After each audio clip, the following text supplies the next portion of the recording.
Powerful, compelling, inspiring, overwhelming. These are just a few of the inadequate words that come to mind when I think about Hacksaw Ridge. I just got back from an advanced screening of this new movie directed by Mel Gibson, based on the true-life story of World War II medic Desmond Doss. It stars Andrew Garfield, Sam Worthington, Vince Vaughn, Teresa Palmer, Hugo Weaving, and Rachel Griffiths. Now, if you haven't heard about this movie, then so much the better, because you are in for a moving and very entertaining experience.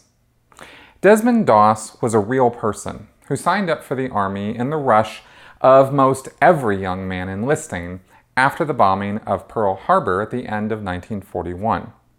However, unlike every other enlistee, Desmond refused to touch a rifle. He was a conscientious objector who wanted to serve his country, and he was very, very serious about his pacifist beliefs. It's no spoiler, but just a matter of history, that Doss made it through boot camp despite the best efforts of his fellow soldiers and superior officers to stop him. And he ended up in combat in the Battle of Okinawa in 1945. As you can imagine, life was not easy for him in boot camp, but it got much worse when he actually went to war. Now, just to set the stage for you, the 82-day long battle was one of the bloodiest in all of World War II, a series of fights to take control of the Ryukyu Islands, and included the single largest amphibious assault in the Pacific War when Okinawa itself was invaded.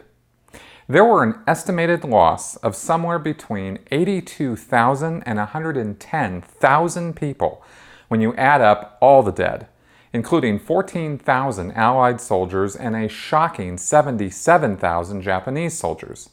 The toll was simply unbelievable, and part of the casualty count were cases of pure mental breakdown.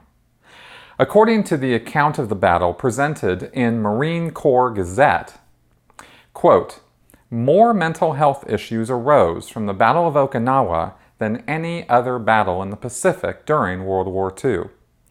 The constant bombardment from artillery and mortars, coupled with the high casualty rates, led to a great deal of men coming down with combat fatigue. Additionally, the rains caused mud that prevented tanks from moving and tracks from pulling out the dead, forcing Marines, who pride themselves on burying their dead in a proper and honorable manner, to leave their comrades where they lay. This, coupled with thousands of bodies, both friend and foe, littering the entire island, created a scent you could nearly taste. Into this hellhole went Private Desmond Doss and his company in the final days of the battle to take the island. As told in the book, The Unlikeliest Hero, by author Booten Herndon, and translated for the screen by Andrew Knight, Randall Wallace, and Robert Schenken, Doss got stuck up on a high ridge overnight after a desperate day of fighting. He was the only fit man left up there, with no support and no weapon in hand. Yet rather than come down like all the rest of his company had in a massive fallback, he stayed all night and single-handedly saved 75 wounded and left-for-dead soldiers by lowering them from that ridge to the beach below. There are countless ways that this story could have been told, but with Mel Gibson at the helm, I think this movie is a cinematic masterpiece. And I don't use that word lightly. If you remember Braveheart or Apocalypto, you know that Gibson can do combat scenes amazingly well. I have seen a lot of war movies, and never have I seen the horrors of war depicted better than in this movie, and that includes Saving Private Ryan.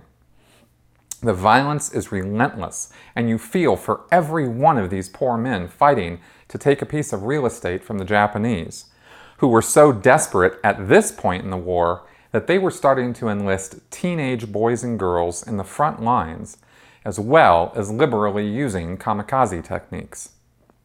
But it's not just the combat scenes that are so well produced. Every part of this movie builds up a sequence of events where it's very clear how and why Doss had the beliefs that he had and why he stuck to them as strongly as he did. This recalls Gibson's other, often forgotten directorial work in the softer Man Without a Face. He gets some of the best performances of their careers from Andrew Garfield and Sam Worthington, but everyone here really came to work, especially supporting actors Vince Vaughn and Hugo Weaving.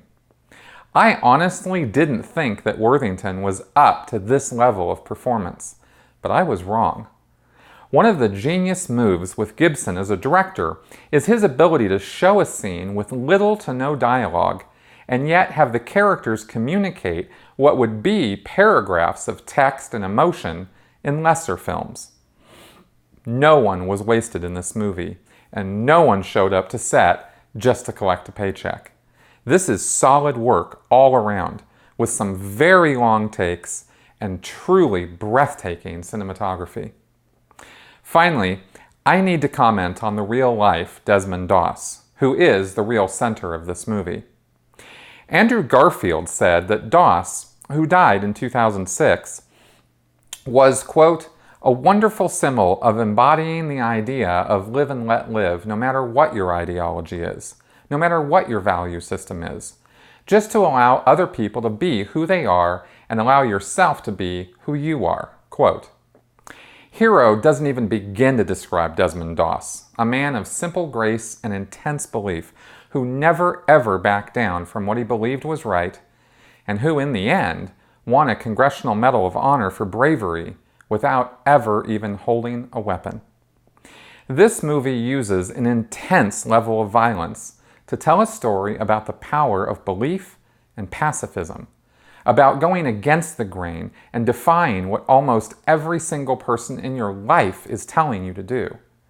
Beyond that, it's not just bucking the system or being who you are that is the central focus of this movie.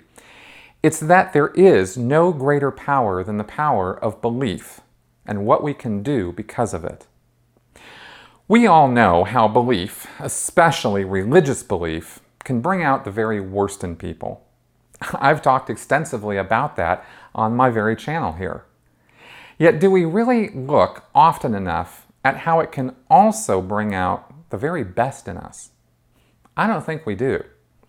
I think it's far too easy for us to degrade and denigrate other people when they don't share our own beliefs. What do tolerance and understanding mean? What kind of power do we grant others when we really let them believe as they want to and let them get on with their lives? Well, in the case of Doss, it resulted in a feat of unmatched bravery and truly a kind of miracle. There were 75 combat veterans who lived because of what Doss believed and what he did. That is a powerful statement, and I don't think this movie could have done a better job of making it. According to Deadline.com, it received a 10-minute standing ovation at its premiere at the 73rd Venice Film Festival, and I totally believe that.